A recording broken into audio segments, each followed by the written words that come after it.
Justamente hoy que dio su segundo informe, ya al frente de la Secretaría de Seguridad Ciudadana, Rosa Isela Rodríguez, y bueno, dieron el informe la Marina, la Sedena y la Guardia Militar. Ricardo Ravelo publicó una columna de opinión en Sin Embargo muy fuerte. Él tacha, así creo que, como lo hemos dicho aquí, como un fracaso la política de seguridad. El título de la columna pues ya indica de qué va el asunto. Ante el crimen, el fracaso. No existe evidencia certera de que la 4T esté combatiendo las causas de la violencia, como afirma el presidente. Escuchen lo que él comenta. A más de 2 años de que tomó posesión como presidente de la República y se comprometió a pacificar el país, la estrategia de seguridad del gobierno de la Cuarta Transformación ha resultado un fracaso. Desde sus primeros días como presidente, López Obrador renunció al uso de la fuerza del Estado para enfrentar a los 14 cárteles que operan en el país. La Fiscalía General de la República reconoce la existencia de 37 grupos criminales. Y enseguida acuñó la frase más polémica de su gobierno: abrazos y no balazos, con lo que dejó en claro que su política de seguridad no se basará, como ha ocurrido, en el uso de la fuerza, porque, de acuerdo con sus propias palabras, la violencia genera violencia.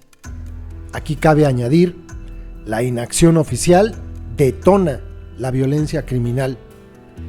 Esta postura, sorprendente en el arranque de su gobierno y sobre todo por los elevados índices de violencia, causó polémica, más aún en Estados Unidos, donde exigieron al gobierno mexicano mayor cooperación para desarticular a los cárteles de la droga. Al menos esa fue la exigencia del gobierno de Donald Trump y seguramente será la del nuevo presidente Joe Biden, quien va con todo para abatir la corrupción y el crimen organizado en América Latina. Y que, a pesar de que en el primer semestre de su gobierno echó a andar la Guardia Nacional, se fusionaron las policías militar y federal para combatir la inseguridad, la realidad indica que esta estructura policíaca y militar no ha dado resultados frente a la ola criminal. No obstante que el país enfrenta una crisis por la pandemia, el narcotráfico y la delincuencia organizada en general no se han detenido.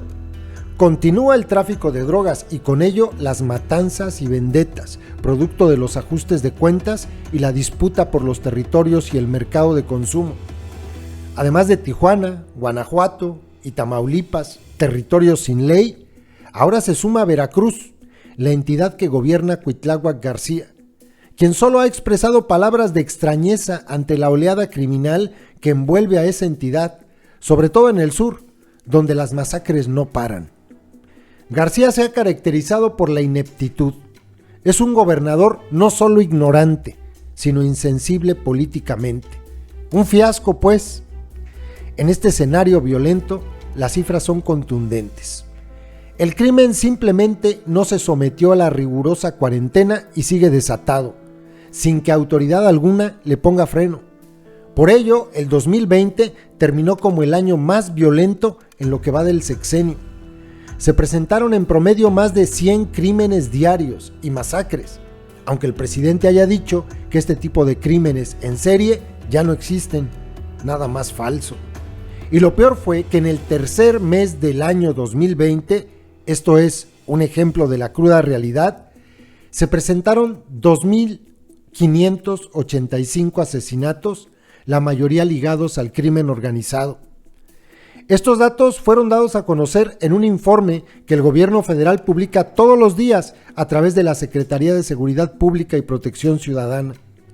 De acuerdo con este informe, Guanajuato, cuna y asiento del cártel Santa Rosa de Lima, que encabezó José Antonio Yepes Ortiz, el Marro, amo y señor del Huachicol, hasta agosto del 2020, fue el estado más violento del país, con un promedio de 10 crímenes diarios. Le siguió el Estado de México. Este disparo en las cifras de violencia y muertes indica que la estrategia de seguridad del gobierno está fallando, pero el presidente no desea corregir sus desatinos. En febrero del año pasado, por ejemplo, el entonces secretario de Seguridad Pública Alfonso Durazo, actual candidato de Morena al gobierno de Sonora, presentó la Estrategia Nacional de Seguridad Pública, en la que también detalló los pasos a seguir para detener la ola de criminalidad.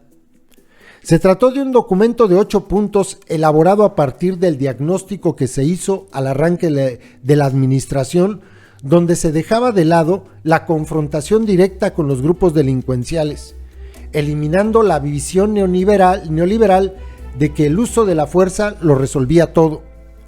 Durazo, sin embargo, se enfocó en el combate de lo que él mismo llamó las causas que originan la violencia.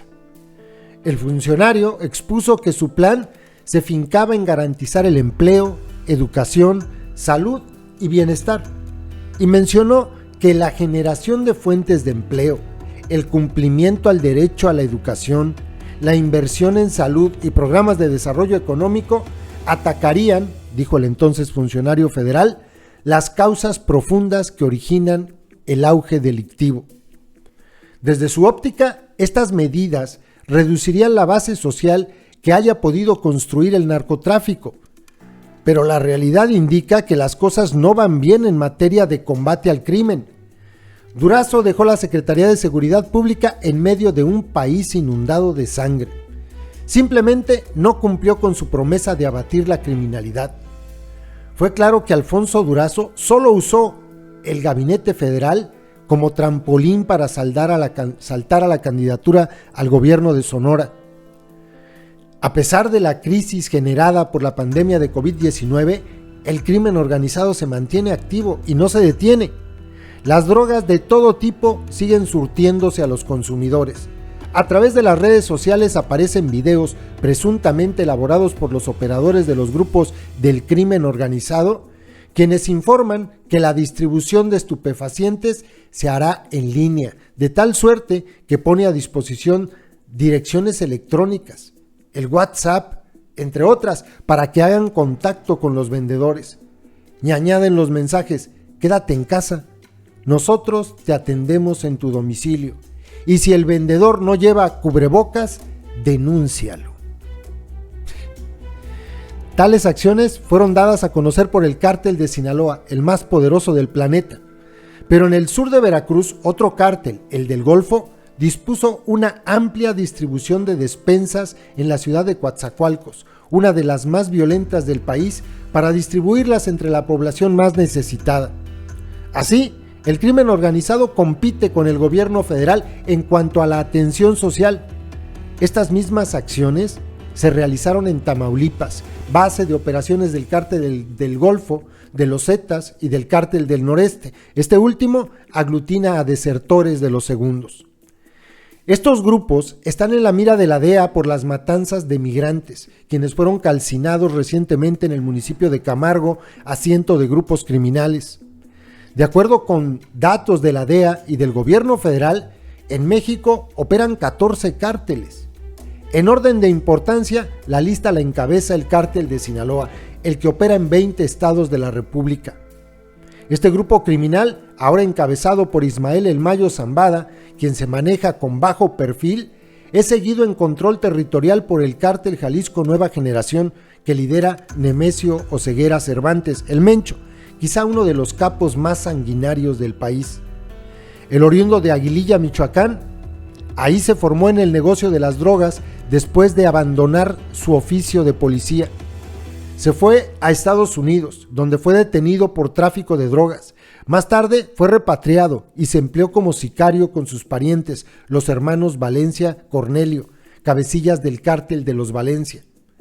El tercer cártel con mayor dominio territorial es el del Golfo, que controla Tamaulipas, Nuevo León, Coahuila y la comarca lagunera, así como Veracruz, Tabasco y la zona del Caribe. Rivaliza con el cártel de los Zetas, creados como grupo armado en 1997 por Osiel Cárdenas Guillén, jefe entonces del cártel del Golfo, y con el cártel del Noreste, el cual se creó con restos de los Zetas, quienes se dividieron tras la captura de Miguel Ángel Treviño Morales, el Z40, y la muerte de Heriberto Lascano, exmilitar y fundador de los Zetas, junto con Arturo Guzmán de Cenas. Después de estos grupos criminales, sigue el Cártel de Tijuana, fundado en la década de los 80 por los hermanos Arellano Félix. Actualmente, el cártel es encabezado por una mujer, Enedina Arellano Félix, quien durante varios años operó el lavado de dinero. En la zona de Guerrero opera también Guerreros Unidos, y en Morelos sus principales rivales, los Rojos, quienes están enfrentados por el control del tráfico de cocaína, heroína y marihuana en la zona Guerrero, Ciudad de México.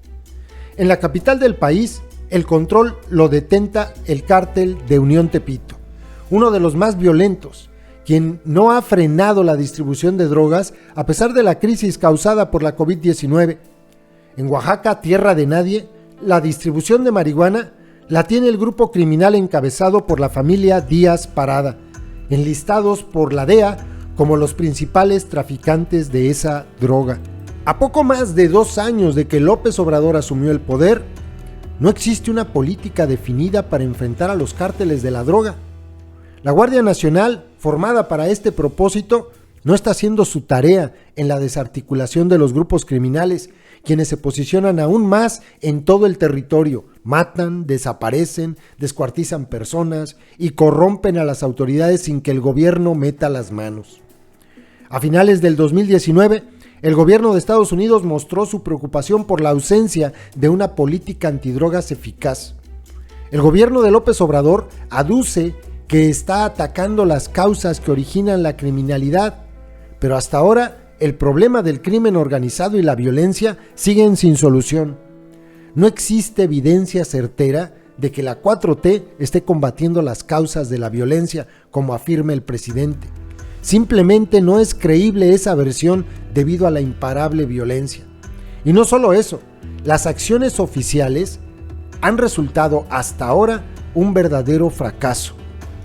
Habrá que ver qué dice el gobierno de Joe Biden, quien apuesta por el combate a la corrupción, al tráfico de armas, el combate al crimen organizado y las inversiones en toda América Latina. Vamos a ver si todo esto surte efecto ante el crimen organizado, pues en México los grupos criminales están más que consentidos por el gobierno de López Obrador. Consentidos, envalentonados. Así están, envalentonados y consentidos.